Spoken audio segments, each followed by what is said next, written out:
हमारे general secretary Mohan Prakash ji और मीरा कुमार जी, कांग्रेस अध्यक्ष अखिलेश प्रसाद जी और श्रीमान भट्टाचार्य जी, मनोज झा जी, रामोस कुमार जी और आप यहाँ पर जो हमारे पत्रकार मित्रों और दोस्तों, मैं आपका ज्यादा वक्त नहीं लेना चाहता क्योंकि एक तो देरी हो गई, मैं क्षमा चाहता हूं, लेकिन वो मेरी गलती नहीं है।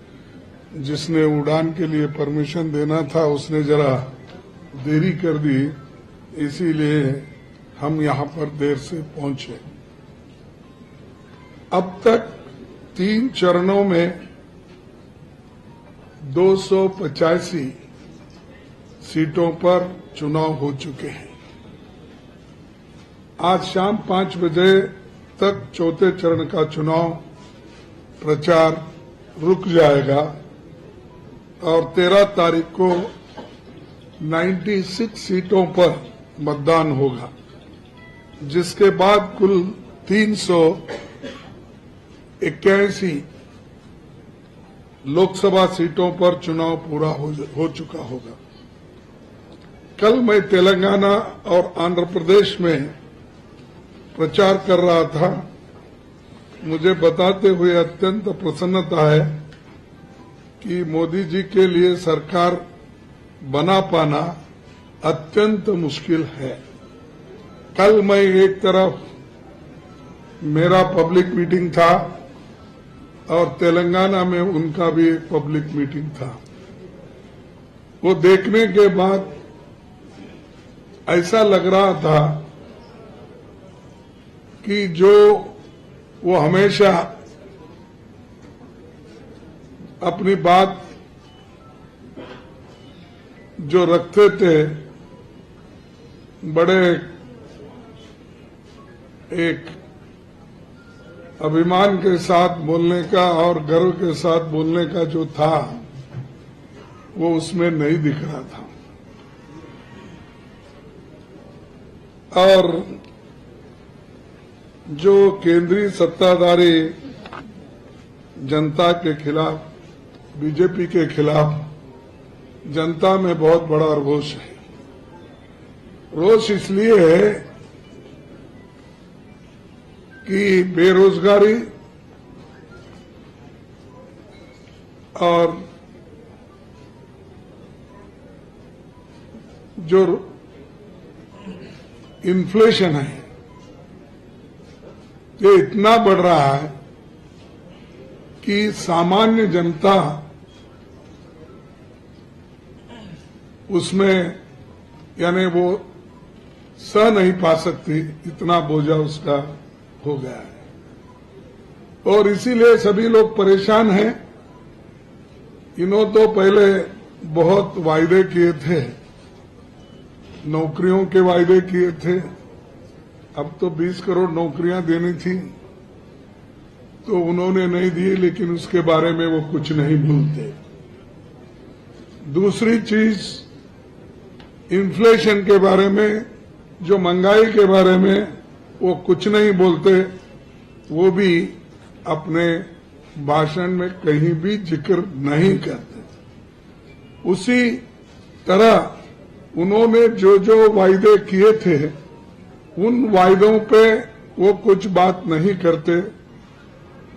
और डेवलपमेंट में उन्होंने क्या किया 10 साल में, उसके बारे में वो लोगों को जो समाधान कारक उत्तर मिलना चाहिए उसके बारे में भी वो कुछ नहीं बोलते। और हर चीज किसानों से लेकर युवाओं से लेकर मजदूर तक और महिला तक परेशान है। तो ये जो है परेशानी उनको आज इस चुनाव में परेशान कर रही है। और हमेशा हर बात पे वो धर्म के राजकारण पे ही आते हैं। हिंदू मुसलमान हर चीज कोई संबंध नहीं रहता, लेकिन वो हिंदू मुसलमान ये इशू करके वो अपनी राजनीति चलाना चाहते हैं और हिंदू मुस्लिम को बांटना चाहते हैं। लेकिन जनता इस बार समझ गई है कि ये बांट रहे हैं लोगों को अपने लिए, ये देश के अच्छाई के लिए नहीं या लोगों के डेवलपमेंट के लिए वो ये नहीं कर रहे, सिर्फ वोट बटोरने के लिए ये काम कर रहे हैं। ये लोगों के ध्यान में आया है। पिछले 10 सालों में विपक्ष के नेताओं को परेशान करने में ही अपना समय उन्होंने गुजारा, और जब परेशान करते हैं, चाहे वो ईडी का केस हो, चाहे इनकम टैक्स का हो, चाहे सीवीसी से केस डलवाना हो, चाहे सीबीआई का हो, ये करवाते हैं और उनको आह्वान भी करते हैं, आइए हमारे साथ जुड़िए, मिलेंगे, मिलके काम करेंगे। मुझे हंसी आ रही थी, कल महाराष्ट्र में उन्होंने नंदुरबार या कहीं ये बोला कि अगर पवार साहब वहां रह के मरने के बजाय, उद्धव ठाकरे वहां रह के मरने के बजाय ये कांग्रेस में जाके ये अच्छा होगा कि वो हमारे साथ रहे और वो अपनी इच्छा पूर्ति करे, और हम वो उनकी इच्छा को पूर्ति करने के लिए तैयार हैं। क्या एक प्राइम मिनिस्टर ऐसा कह सकता है? जो प्राइम मिनिस्टर अपनी बात को रखने का पहले काम करना चाहिए, आपके डेवलपमेंट क्या है, आपने काम कितना किया, उससे देश को कितना लाभ हुआ और देश कितनी तरक्की की है, ये कहो। अब ये इतने बड़े बड़े सरमाएदार बोलते हैं कि ये जो अमीर है, अमीर के कर्ज 16 लाख करोड़ माफ कर दिया, और गरीब किसानों का आपको नहीं आता याद? लेकिन जब मेरी सरकार थी यूपीए में 72,000 करोड़ मनमोहन सिंह जी ने माफ कर दिया। आप क्यों नहीं कर सकते? लेकिन आप अमीरों के पक्ष में हैं और गरीबों को गरीब रखना चाहते हैं, अमीरों को अमीर बनाना चाहते हैं। तो इसलिए दोस्तों, मैं ये कहूंगा कि ये जो मोदी सरकार है, ये सिर्फ झूठ बोलने वाली सरकार है। 15 लाख की भी बात की, उन्होंने किसी को लाके नहीं दिया। 2-2 करोड़ नौकरियां हर साल, 20 करोड़ नौकरियां, 20 लाख भी नहीं दिया। सरकार में जो 30 लाख नौकरियां खाली है वो नहीं दिया। जो ऑलरेडी कमिटेड है, जिसके लिए बजट रखा जाता है, वो नौकरियां भी वो नहीं दे रहे। तो ये मोदी जी की इच्छा क्या है कि डेली वेजेस पे और कॉन्ट्रैक्ट लेबर से देश चलाना, सरकार चलाना, ये चाहते हैं। लेकिन आरएसएस के लोगों को ट्रेनिंग देकर वो केंद्र सरकार के ज्वाइंट सेक्रेटरी के पद पर वो लाते हैं। वहां पर की पोस्ट जो होते हैं, निर्णय लेने के पोस्ट जो होते हैं, वो उनको देते हैं और बात तो गरीबों की करते हैं, लेकिन काम अमीरों का करते हैं। तो इसीलिए मैं ये आपके माध्यम से जनता से अपील करता हूं कि हमने इंडिया अलायंस पार्टनर्स जितने भी हैं, एकजुट होकर हम लड़ रहे हैं। मैंने तो हर स्टेट का दौरा किया, वेस्ट बंगाल छोड़ के बाकी सभी स्टेट में मैंने दौरा किया। मालदा सॉरी मालदा गए तो कभी कभी क्या होता है, बिहार मालदा ये सब नजदीक रहने से मिक्सचर हो जाता। तो सब जगह फिरे। अब जम्मू कश्मीर तो बाकी है लेकिन छोड़ दीजिए। लेकिन इतना मैं घूमा जितनी मेरी ताकत हो सकती है इस उम्र में, लेकिन कहीं भी इस बार ये नहीं नजर आ रहा है कि मोदी और उनकी पार्टी आगे आने वाली है, जीतने वाली है। लेकिन उसको रोकने के लिए हम जो कार्यक्रम करना चाहिए वो इंडिया अलायंस वाले कर रहे हैं और उनको जरूर रोकेंगे, उसको आगे बढ़ने नहीं देंगे। उनको हराने के लिए जितने नंबर होना चाहिए वो गठबंधन के पास है और इस बार वो प्रधानमंत्री नहीं बनेंगे, ये एक हमारा सबका दावा है। इसके बाद में मैं ये कहूंगा कि आप क्या करने वाले हैं, ये सवाल भी हम पे उठता है। तो देखिए, हमने 5 न्याय 25 गारंटी की घोषणा की है। इसके अलावा भी जब हम मिलके कॉमन मिनिमम प्रोग्राम ये सब बनाएंगे एकजुट होके, ये जो 5 न्याय है 25 गारंटीज है, ये हमारे इलेक्शन मैनिफेस्टो में भी है। लेकिन मोदी जी बोलते हैं कि ये इलेक्शन मैनिफेस्टो कांग्रेस का, मुस्लिम लीग का है। अरे भाई, हमारा युवाओं को पहली नौकरी देना ये मुस्लिम मैनिफेस्टो है। महिला को 1-1 लाख रुपए सालाना देना ये क्या मुस्लिम का है, मुस्लिम लीग का है प्रोग्राम। किसानों को गारंटी देना ये क्या मुसलमानों के लिए है गारंटी। उसी के साथ जो नौकरियां देना, पक्की नौकरी देना, ये हमारे इलेक्शन मैनिफेस्टो में है। क्या ये उन्हीं के लिए है? तो ये सबके लिए, देश के जितने भी 140 करोड़ जनता जो है, उसमें जो योग्य है सभी को मिलेगा।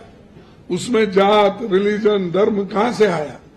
तो ये मोदी हमेशा अपनी बात अलग अलग ढंग से रख के लोगों को भड़का रहे हैं और वो खुद ही बोलते हैं कि आप लोग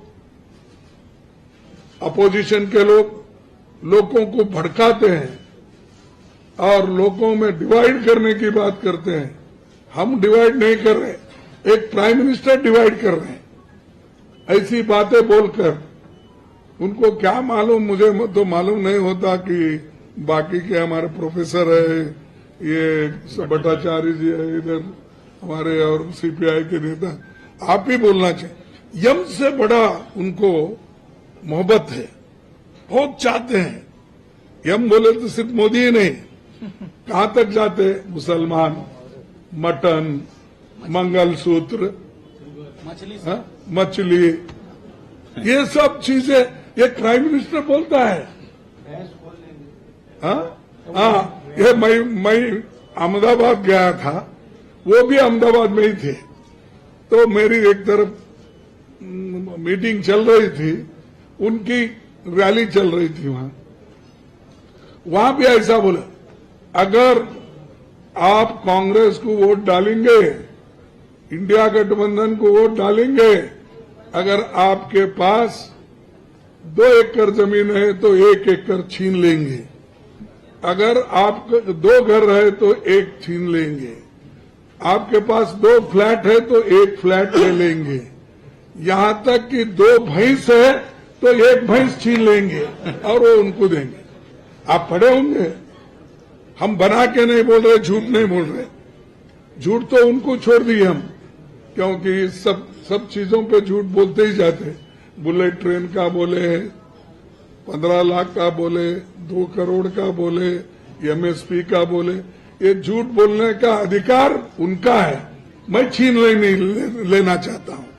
तो ये जो चीजें हैं, हमारे जो बैकलॉग SC ST के लिए, OBC के लिए, ये सब भरने का, और जो भी कानून हमने वर्किंग क्लास के लिए किया था, इन्होंने जो उसको अलग ढंग से उसको निकाल दिया।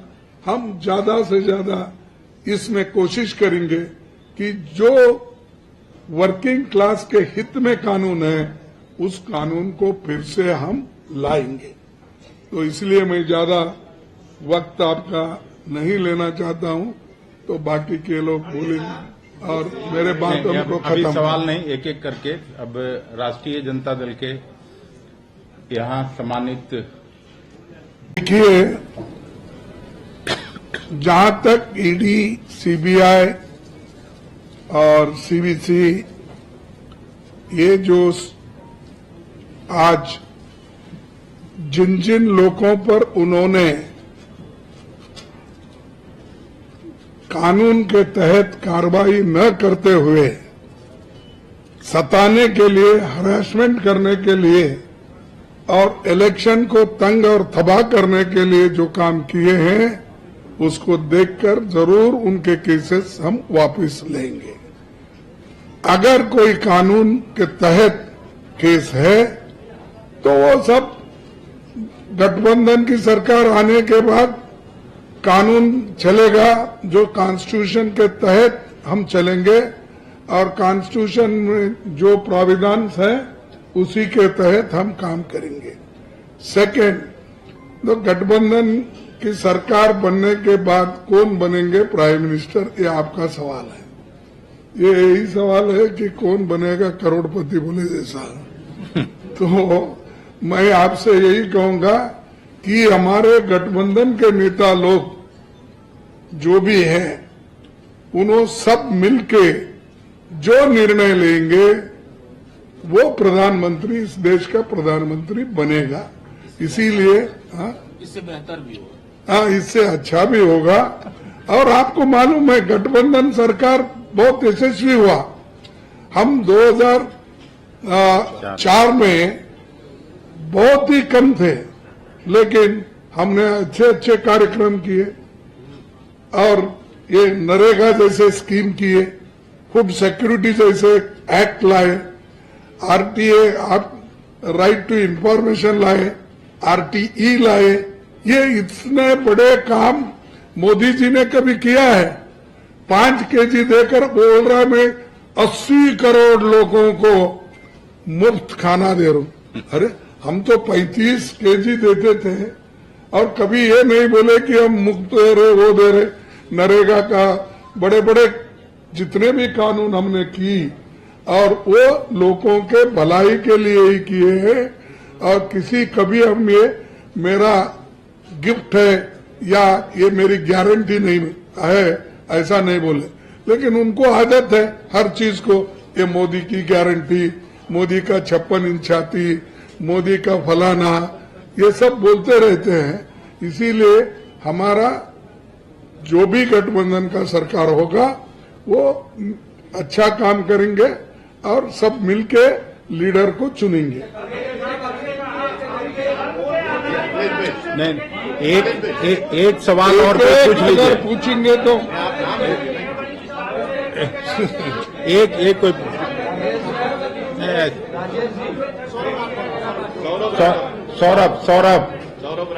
सौरभ राठौर अरे Saurabh Rathore Sir, you have accused Election Commission of delaying the release of voter turnout data, but the Election Commission has denied and has said that it's a baseless allegation and this could lead to negative impact of voter participation. What is your take? Just now, even Bhattacharya and all other political parties, they met the election commission. Again, I am writing today, just why I signed. Again, I am sending a letter that will be disclosed after reaching election commission. I will give copy to press.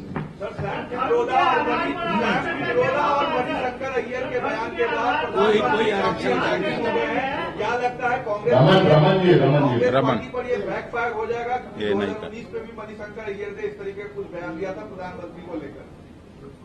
क्या बोले और एक बार Sam Pitroda और मणिशंकर अय्यर के बयान के बाद कांग्रेस पर प्रधानमंत्री काफी अटैकिंग है। क्या लगता है इनके बयान के बाद कांग्रेस पर ये बैकफायर हो जाएगा इस इलेक्शन में? अरे देखिए भाई, वो सैम पित्रोदा जी ने कहा था, जो भी कुछ कहा था, उन्होंने एक बोला कि इसीलिए मैं रिग्रेट करके मैं उस स्थान पे नहीं रहना चाहता हूं ताकि मेरे स्टेटमेंट के वजह से दूसरों को नुकसान न हो। इसीलिए उन्होंने अपना त्यागपत्र दिया, हमने स्वीकार किया, खत्म हो गया। दूसरी मणिशंकर, ये पुरानी बात है, 100 बार वो बोल चुका है कि माफी मांग लिया है, फिर भी उसको बार बार लाते हैं। अब 75 साल 70 साल की बात मोदी लाते हैं, तो ये भी ऐसा ही है, जो बातें पुरानी बातें हैं उसको लिंक करके बोलने में वो मशहूर है। और हमको भी बोलते हैं कभी कभी, जो हम बोलते हैं काट छाट के आपके इस पे डालते, ट्विटर क्या ट्विटर हैंडल पे डालते हैं। हर जगह उनका काम ही है कि जोड़ तोड़ मोड़ तोड़ करते रहना। ये अब लोग सुनने वाले नहीं है। धर्म के आधार पर एक आरक्षण को लेकर के बीजेपी के नेता प्रधानमंत्री लगातार बोल रहे हैं कि कांग्रेस आएगी तो धर्म के आधार पर आरक्षण होगा। आप सबका क्या कहेंगे? देखिए, जब मेरी सरकार आएगी मैं डिटेल से आपको बताऊंगा कैसा करेंगे, हम क्या करेंगे वो बताऊंगा। अरे इस तरह से थोड़ा ही होता है। मैं आपके माध्यम से, आपका सवाल बहुत अच्छा है। नहीं, आप सुनिए, मैं उनका शागिर्द हूँ, मेरे लीडर। सुनिए, आर्टिकल 15, आर्टिकल 16 धार्मिक आरक्षण की बात नहीं है, ये शैक्षणिक सामाजिक आधार पे है। प्रधानमंत्री जी ने मंडल कमीशन रिपोर्ट नहीं पढ़ा, प्रधानमंत्री जी को मंडल कमीशन रिपोर्ट पढ़ने दी। अरे छोड़ो भाई, बोलो। ये देखिए, अब नहीं, अगर आपको कोई रिजर्वेशन है तो वो ऐसी बात तो नहीं करना चाहिए, वो बोलना चाहिए। हम गठबंधन के लोग हैं, पूरे लीडर्स। कई बात छूट गई तो एक दूसरे की मदद करते हैं। इसका मतलब ये नहीं है कि मैं नहीं बोलना चाहता हूं। हम रिजर्वेशन की जो पॉलिसी पहले से है वो तो चलेगी, लेकिन आज मोदी बोलने का क्या है? वो तुम्हारा निकाल के, क्या शेड्यूल कास्ट का निकाल के वो दे सकते हैं? वो तो संविधान में है, आर्टिकल जो भी हमारा 300 क्या है, 340 के अंदर। हाँ 340, 338, 340, ये तो आर्टिकल डॉक्टर बाबा साहब अम्बेडकर और सभी लोग मिलकर कॉन्स्टिट्यूंट असेंबली में बहस करके लाए सो आर्टिकल है, इन्होंने लाए सो नहीं है। जो चीजें इन्हों कर नहीं सकते लेकिन दूसरों को ब्लेम करते हैं, तो इसीलिए वो छोड़ दीजिए। मैंने कहा ना, जब हमारी गठबंधन की सरकार बनेगी तो बाकी के चीजों का मैं उत्तर दूंगा। अब थैंक यू। और दो तीन कार्यक्रम है, अब समस्तीपुर में और वहाँ कार्यक्रम है, अब जाना है। बहुत धन्यवाद। हाँ।